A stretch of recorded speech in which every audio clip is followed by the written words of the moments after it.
How teachable are you before God?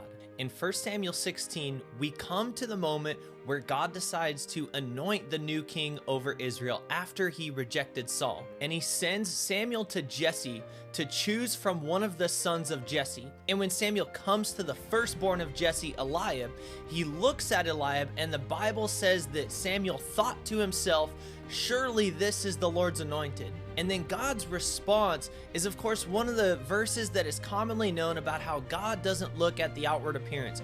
But what we see sprinkled into this is a bit of a teachable moment that God has with Samuel. God looks to Samuel and he says, listen here, Samuel, I know that you're looking at what everyone else looks at. I know that you're looking at his outward appearance.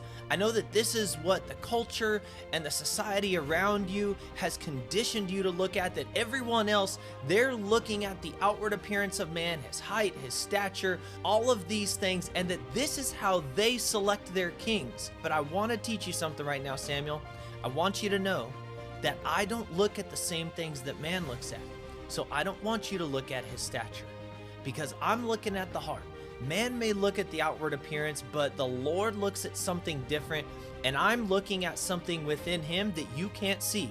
So don't worry about what you can see, and I will let you know based on what I see who my choice is. And from there that we actually see that as the rest of the sons of Jesse come before Samuel, that Samuel doesn't have any other thoughts after this one.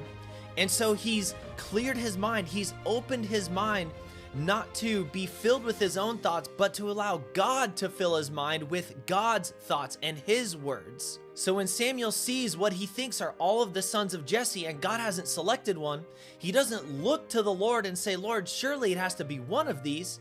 Instead, his mind stays open and he looks at Jesse and he says, well, if God hasn't selected one, there's got to be a different route. Do you have any other sons? And of course, that's when David is summoned and he is anointed. But in all of this, I just wonder how many situations you come to and you look at the circumstances and you look at the conditions of the situation and how we think something should look according to our expectations or what makes sense to our understanding. But if we can keep our minds open and ready to hear from God, I wonder how many times God may say, no, that's not it. You're looking at things that I don't look at. And if we can open ourselves to God, I wonder how many times we would actually save ourselves from some trouble and make ourselves more available to the best that God has for us.